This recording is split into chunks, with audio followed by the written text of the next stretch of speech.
Bab 226, Scalia, 3. Jangan lupa like dan subscribe, agar kami makin semangat upload lebih banyak.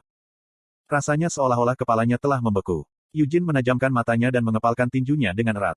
Tidur paksa, kekuatan iblis malam, memungkinkan iblis malam untuk menidurkan target apapun yang terlihat. Itu lebih dekat dengan saran yang intens daripada sihir, dan itu adalah kekuatan yang dimiliki setiap Night Demon. Secara alami, kekuatan sebenarnya dari skill tersebut bervariasi tergantung pada level Night Demon itu sendiri. Night Demons tingkat rendah perlu menatap mata target mereka untuk beberapa waktu sebelum mereka bisa membuat mereka tertidur, jadi sucubus yang lebih rendah dari Bolero Street mendukung upaya mereka dengan hal-hal tambahan seperti obat-obatan dan alkohol. Namun, ketika datang ke Night Demons yang tingkat menengah atau lebih kuat, mereka bisa mendorong target mereka ke dalam tidur hanya dengan berbagi pandangan dan mengadakan percakapan. Seperti namanya, Night Demons menggali mimpi lawan mereka, jadi tidak berlebihan untuk mengatakan bahwa yang membedakan mereka satu sama lain adalah seberapa cepat mereka bisa membuat lawan mereka tertidur. Lawan yang dihadapi Eugene saat ini cukup kuat untuk segera memaksa tidur dengan kontak mata sederhana, dan pada beberapa orang juga. Itu juga dari jarak yang cukup jauh, dan bahkan dengan kontak mata yang tidak tepat dengan semua orang. Selain itu, kelompok Eugene juga tidak siap dan tidak berdaya. Kekuatan ilahi Christina telah tumbuh secara eksponensial setelah kebangkitan Anise, dan variasi serta kekuatan sihir ilahi yang dapat dia gunakan juga meningkat. Meski begitu, dia gagal sepenuhnya mencegah tidur paksa. Itu sebagian karena Christina tidak sekuat Anise di masa jayanya, tetapi juga karena keberadaan yang mengendalikan tubuh Scalia adalah kelas yang berbeda sama sekali, Noir Giabella, Ratu Iblis Malam. Dibandingkan dengan 300 tahun yang lalu, dia lebih. Eugene bisa merasakan bagian dalam tinjunya berdenyut. Ujung jarinya menusuk telapak tangannya dan menyebabkannya berdarah, tapi apa boleh buat. Dia merasa seolah-olah dia akan langsung tertidur jika dia tidak memaksakan dirinya untuk fokus seperti ini. Tidur paksa Noir tidak sekuat ini 300 tahun yang lalu. Faktanya, tidur paksa Noir tidak pernah berhasil menembus penghalang Anise. Karena itu, Noir menggunakan metode lain untuk melecehkan Hamel dan rekan-rekannya di masa lalu. Taktik yang paling umum adalah menyergap mereka. Pertama, dia akan berusaha untuk mengalahkan pesta Hamel dengan banyaknya Night Demons.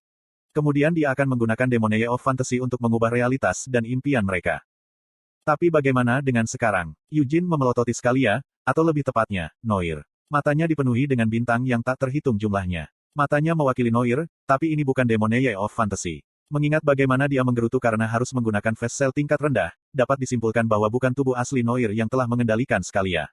Namun, tidur paksanya begitu kuat. Ada penjelasan yang jelas. 300 tahun adalah waktu yang lama, dan Noir belum pernah tidur. Noir Giabella telah tumbuh kuat bahkan melampaui julukannya sebagai Ratu Iblis Malam. Dia sekarang sekuat Raja Iblis dari sebelumnya. Seharusnya aku membunuhnya 300 tahun yang lalu, pikir Eugene menyesal. Kita seharusnya membunuhnya 300 tahun yang lalu. Pikiran yang sama juga terlintas di benak Anise. Noir telah berdiri di puncak kaum iblis 300 tahun yang lalu. Tidak ada yang mengira dia mengejar kekuatan yang lebih besar dan mencapainya. Tentu, tidak banyak kesempatan yang cocok untuk membunuhnya, tetapi tetap saja, Anise dan Eugene menyesal karena mereka tidak mendorong diri mereka lebih jauh untuk melenyapkannya.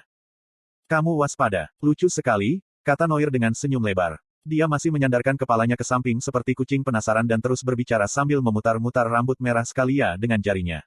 Kamu tidak perlu terlalu takut. Apa yang saya lakukan barusan adalah, yah, itu hanya lelucon kecil.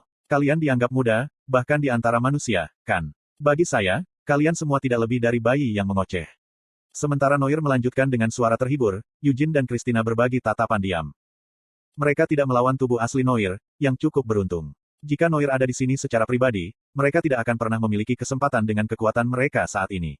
Mereka dapat mencoba untuk mengatasi pertempuran melawan tubuh asli Noir dengan berbagai cara, tetapi hanya satu kesimpulan yang harus dibuat, tidak mungkin bagi mereka untuk membunuh Noir sekarang. Bahkan 300 tahun yang lalu, ini tidak mungkin dilakukan Hamel sendirian, jadi wajar jika hasil ini terjadi, terutama karena Noir telah tumbuh lebih kuat sejak saat itu. Kita bisa membunuhnya jika itu bukan tubuh aslinya, tapi, apa gunanya jika kita tidak membunuh tubuh aslinya? Eugene mendinginkan kepalanya dan menekan niat membunuhnya. Jangan melebarkan sayapmu. Anise memikirkan hal yang sama. Satu-satunya hikmahnya adalah dia tidak akan terpengaruh oleh Forced Slumber atau Oneric Cascade. Anise saat ini tinggal di Christina, dan Anise lebih dari terbiasa dengan serangan Noir.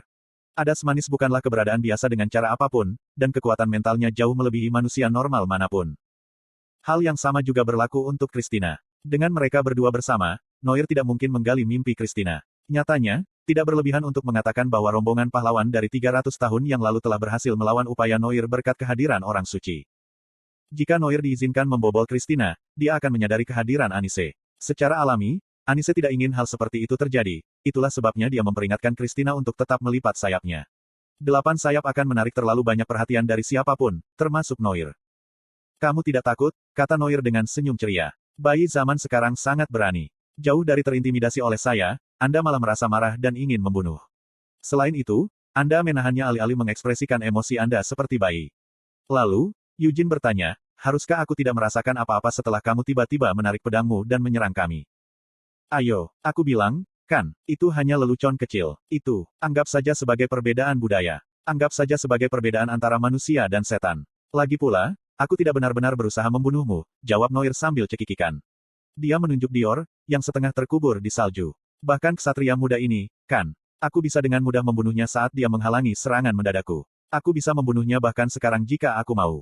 Dia tidur tanpa peduli di dunia ini, jadi jika aku mengambil pedangku dan... Noir tiba-tiba meninggikan suaranya dan mengayunkan pedangnya. Aku bisa saja membunuhnya, tapi aku tidak melakukannya, kan? Itu sebabnya saya mengatakan itu hanya lelucon, lelucon. Saya kira manusia mungkin berpikir itu agak ekstrim, tapi itu tidak lebih dari lelucon yang tidak berbahaya bagi saya. Pedangnya berhenti beberapa milimeter di depan leher Dior. Noir terkikik sebelum melemparkan pedangnya ke belakang. Apakah kamu tersinggung? Dia bertanya. Eugene tidak menanggapi tetapi malah fokus untuk tetap waspada sambil memelototi Noir.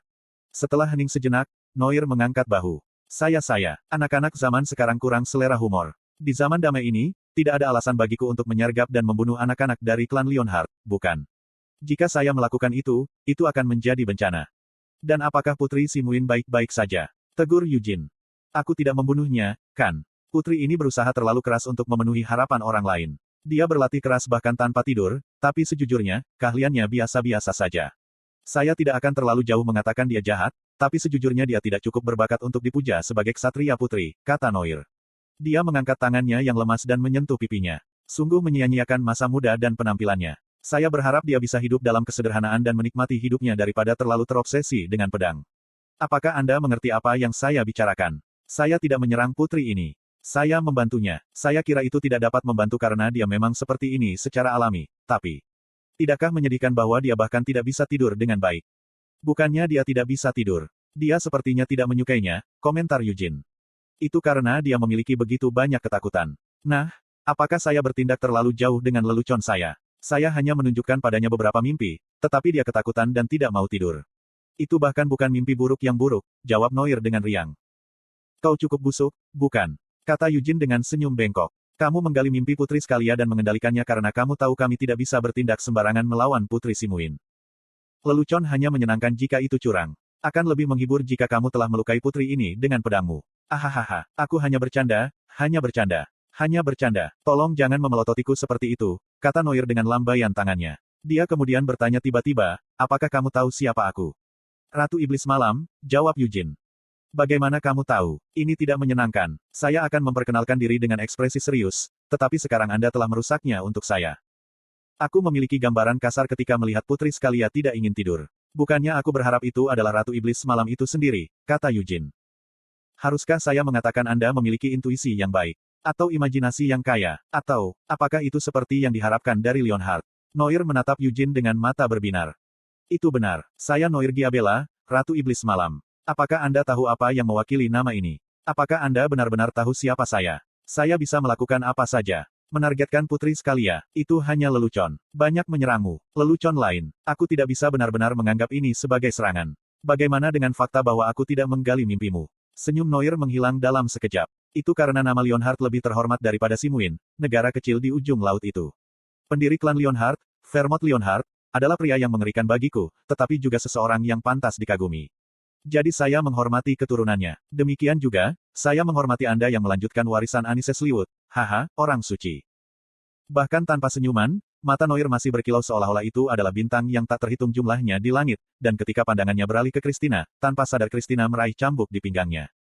Mengabaikan tindakan Christina, Noir melanjutkan dengan penjelasannya yang merasa benar sendiri. Yah, itu benar-benar hanya lelucon dan sapaan untukku. Mengapa saya menargetkan Putri Scalia? Sayangnya, tubuh asliku ada di Helmut. Saya di sini sekarang menggunakan incubus tingkat rendah, tapi... Bukankah memalukan untuk menunjukkan diri saya dalam tubuh yang begitu menyedihkan? Itu sebabnya saya menggali mimpi sang putri. Ratu dan putri. Jika saya kebobolan sedikit, itu sudah benar, bukan? Salam, tanya Eugene sambil memiringkan kepalanya ke samping. Noir sekali lagi tersenyum cerah dan bertepuk tangan. Itu benar, Salam. Mengapa? Apakah kamu tidak menyukainya? Apapun niatmu, tetap saja benar bahwa kamu mencoba memaksa kami untuk tidur dan mengganggu kami dalam mimpi kami, kata Eugene. Oh, apa maksudmu, melecehkan? Lihat sekeliling. Hanya putih dan angin di mana-mana. Bukankah lebih menyenangkan menikmati diri kita sendiri di tempat indah yang kita impikan daripada di tempat terpencil ini? Itulah yang ingin saya lakukan, kata Noir riang. Kamu menyerang Putri Simuin, keluarga Leonhard, dan kandidat suci Yuras, kata Eugene belak-belakan. Aha, jadi Anda ingin menjadikan ini masalah politik. Jangan terlalu rewel. Apakah Anda benar-benar berpikir Anda dapat mengancam saya, seorang Adipati Helmut, dengan hal seperti ini? Tidak ada gunanya menyinggung perasaan saya. Senyum Noir tetap tak tergoyahkan. Dia benar, tidak ada yang bisa diperoleh, dan Eugene belum ingin menciptakan musuh dari Noir Giabella dulu. Hal yang sama berlaku untuk Anise, yang menyaksikan situasi terungkap melalui Christina. Kamu benar, Eugene setuju. Rasanya seperti duri tumbuh di mulutnya, dan dia telah menelan potongan pisau. Meski begitu, dia memaksa dirinya untuk mengangguk setuju. Aku tidak berniat menjadikan ini sebagai masalah politik, meski aku tidak bisa mengatakan hal yang sama untuk Putri Simuin. Ahaha, Anda tidak perlu khawatir tentang itu. Putri ini dan kesatria itu akan menganggap segalanya sebagai mimpi. Tidak ada yang akan terjadi selama Anda bisa meyakinkan bayi-bayi lucu yang sedang tidur di belakang Anda. Ngomong-ngomong, apa kau akan terus membuatku kesal? Noir bertanya dengan cemberut. Apa yang kamu bicarakan? Tanya Eugene. Kamu benar-benar tidak tahu. Apa kau tidak tahu betapa sikap tumpulmu itu menyakitiku? Kata Noir dengan nada sedih. Ekspresinya berubah sekali lagi. Air mata memenuhi matanya seolah-olah dia benar-benar sedih, dan setelah beberapa kedipan, air mata mulai mengalir di pipi Scalia. Kenapa kamu tidak memberitahuku namamu? Eugene terus menatap Noir. Konten iklan. Ah, tentu saja, aku tahu siapa kamu. Tetapi bahkan jika saya tahu siapa Anda, saya ingin mendengarnya langsung dari Anda. Aku sudah memberitahumu namaku, bukan? Alih-alih menjawab, Eugene membuat gerakan kecil dengan tangannya di dalam jubah. Tapi itu saja, dia tidak menarik tangannya keluar. Ini adalah salah satu keuntungan terbesar dari jubah kegelapan. Selama dia menyimpan tangannya di dalam jubah, bahkan Ratu Iblis Malam tidak akan tahu senjata mana yang akan diambil Eugene. Apakah kamu akan mengalahkan Altair? Noir menebak. Jangan berpikir untuk menyembunyikannya. Saya tahu bahwa Anda adalah penguasa Altair, pedang suci. Itu salah satu alasan mengapa aku datang jauh-jauh ke tanah dingin ini. Jadi, apakah ada alasan untuk terus berbicara dengan saya? Tanya Eugene. Wow, kau benar-benar belak-belakan. Apa karena kau keturunan Vermont? Anda benar-benar mirip dengannya dalam hal belak-belakan. Kebutuhan untuk melanjutkan percakapan kita, katamu. Tentu saja ada. Aku masih belum mendengar kamu menyebut namamu. Eugene Leonhard, sembur Eugene sebelum Noir sempat menyelesaikannya. Noir tidak langsung bereaksi dan hanya menatap Eugene. Setelah berkedip beberapa kali, dia terkikik. Apa kau sangat membenciku? Saya tidak berpikir saya telah melakukan banyak hal untuk dibenci oleh Anda. Hehe, tahukah kamu bahwa kebencian dan tekadmu hanya membuatku lebih bersemangat? Noir mulai berjalan menuju Eugene dengan langkah santai. Sejak dulu, saya tertarik pada orang-orang berkemauan keras yang menghina saya. Saya ingin menggali mimpi mereka dan melihat pantat telanjang mereka. Saya ingin membuat mereka gila dengan kesenangan yang hanya bisa saya berikan. Tentu saja, saya juga bisa melakukannya di kehidupan nyata, karena saya adalah iblis malam. Jangan mengatakan hal-hal menjijikkan seperti itu, sembur Eugene. Ahaha, itu reaksi yang bagus. Ini segar dan lucu. Kau dikatakan kedatangan kedua Vermont. Tapi Hamel yang lebih membenciku daripada Vermont. Ah, kamu tahu siapa dia, kan? Hamel bodoh, kata Noir. Seolah-olah dia tidak akan tahu. Eugene diam-diam mengaktifkan formula api putih, dan ketika api ungu mulai muncul di sekelilingnya, Noir berhenti di jalurnya. Ini di luar yang aku bayangkan. Saya rasa saya tidak bisa bersenang-senang dengan Anda di wadah dan tubuh yang jelek ini, komentar Noir. Aku tidak bermaksud bersenang-senang denganmu, jawab Eugene datar. Lucunya. Cahaya di matanya padam, dan matanya kehilangan fokus sebelum menutup. Tubuh Scalia jatuh lurus ke depan, tetapi tatapan Eugene tertuju ke tempat lain. Zat yang menyerupai kabut hitam terpancar dari tubuh Scalia. Kabut menyatu menjadi satu titik, dan Night Demon terbentuk sebelum mengangkat dirinya sendiri. Wajahnya tidak jauh berbeda dengan apa yang diingat Eugene dari 300 tahun yang lalu. Rambutnya yang lebat tergerai sampai ke pergelangan kakinya, matanya berbinar seperti bintang di langit, dan tanduk merah tumbuh dari dahinya. Aku menyukaimu, kata Noir kepada Eugene sambil tersenyum. Dia mengangkat jarinya dan menunjuk Christina. Hal yang sama berlaku untukmu, Christina Rogeris. Dengan jubah dan tasbih di lehermu, aku benar-benar merasa seperti melihat Anise Sliwut dari 300 tahun yang lalu. Senang mendengar penilaian seperti itu dari Anda, jawab Christina. Benar, evaluasi saya adalah jaminan yang pasti karena saya mengenal Anise sejak 300 tahun yang lalu. Anda harus menganggapnya sebagai suatu kehormatan dan bersukacita, kata Noir. Dia menggeliat jari-jarinya dan membentuk lingkaran kecil. Mana hitam mengumpul menjadi 2 koin. Ini hadiah, katanya. Koin-koin itu terbang ke arah Eugene dan Christina dan melayang di depan mereka. Secara alami, mereka tidak menjangkau. Sebentar lagi, Taman Giabella akan selesai di Helmut. Dengan koin-koin ini. Aku tidak membutuhkannya, sembur Eugene tiba-tiba. Ayolah, jangan seperti itu. Ayo kunjungi, itu akan sangat menyenangkan. Tidak, tidak, sebenarnya, harga diriku untuk mengemis sangat menyakitkan. Huff, jika kamu tidak mau, maka jangan datang, kata Noir cemberut. Koin-koin itu jatuh dari udara dan jatuh ke salju. Aku benar-benar akan menolak, jadi aku akan memberimu satu kesempatan terakhir. Jika kamu memintaku untuk tidak pergi. Pergilah, potong Eugene. Baik, aku benar-benar pergi. Tapi rasanya sedikit mengecewakan sekarang karena aku akan pergi. Apakah Anda ingin tidur dengan saya sebelum saya pergi? Tanya Noir. Ekspresi Eugene kusut karena sarannya yang tiba-tiba. Christina memelototinya dengan wajah pucat juga. Wanita gila itu, Anise juga melontarkan kata-kata kasar tanpa menyembunyikan amarahnya. Noir mengangkat bahu dengan tenang meskipun matanya menusuk dan membunuh. Jangan mengambilnya dengan cara yang salah. Saya bertanya dengan cara yang sangat formal, sebagai iblis malam. Saya hanya menawarkan untuk menunjukkan keinginan Anda. Pergilah, geram Eugene. Baiklah, baiklah. Aku akan benar-benar pergi. Tapi, sepertinya Anda tidak menerima lelucon dan sapaan saya dengan baik, jadi saya akan meminta maaf sebelum saya pergi. Kuku Noir memanjang seperti pisau tajam, dan dia meletakkan kukunya di lehernya sambil cekikikan. Kepala ini mungkin tidak cukup sebagai permintaan maaf, tapi bagaimanapun juga ketulusan adalah hal yang paling penting, kan? Dia mengiris tenggorokannya sendiri dengan sapuan ujung jarinya. Fuosh. Semburan merah mengalir dari lukanya, dan kepalanya yang setengah robek bersandar ke samping karena beratnya sendiri. Tapi Noir terus tertawa saat darah mengalir dari bibirnya. Dia meraih kepalanya dengan tangannya yang lain dan merobeknya ke samping. Aku berharap bisa melihat kalian semua di Helmut suatu hari nanti, bisiknya tepat sebelum kepalanya benar-benar terkoyak. Tubuh tanpa kepala itu terbanting ke tanah, dan tidak lama kemudian tubuh itu berubah. Itu kembali ke penampilan aslinya setelah kepergian Noir. Eugene menatap tubuh itu tanpa berkata apa-apa, dan tak lama kemudian, tubuh incubus itu berpencar dan menghilang ke dalam kabut. Bibir Christina bergerak sibuk dalam kesunyian, dan cahaya terang menyapu sekeliling mereka. Dia sudah pergi, kata Christina. Tidak ada tanda-tanda Noir di sekitarnya. Christina ambruk ke tanah sambil menghela napas panjang, dan jantungnya berdegup kencang. Ketakutannya telah menang, dan dia gemetar tak terkendali.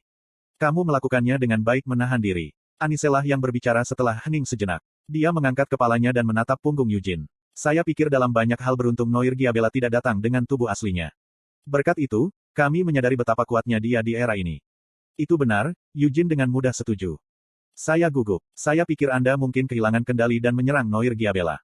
Saya tahu bagaimana membedakan antara kapan saya harus dan tidak seharusnya melakukan itu. Aku juga seperti itu 300 tahun yang lalu. Awalnya kamu tidak seperti itu, Hamel. Kamu hanya bisa mengembangkan pengendalian diri karena pendidikanku, tegur Anise. Mungkin sedikit, Eugene setuju sebelum melihat ke bawah. Dia melihat koin kasino hitam terkubur di salju. Di tengah koin itu ada wajah Noir Giabella yang tersenyum. Kamu benar, Anis. Sungguh beruntung kami memiliki kesempatan untuk melihat jarak antara kami dan Noir Giabella. Eugene meraih koin itu, dan nyala formula api putih keluar dari ujung jarinya dan membakar koin itu tanpa bekas. Pada akhirnya, itu hanya masalah waktu. Eugene suatu hari akan membunuh Noir Giabella. Cukup. Eugene tertawa ketika dia mengocok darah dari telapak tangannya.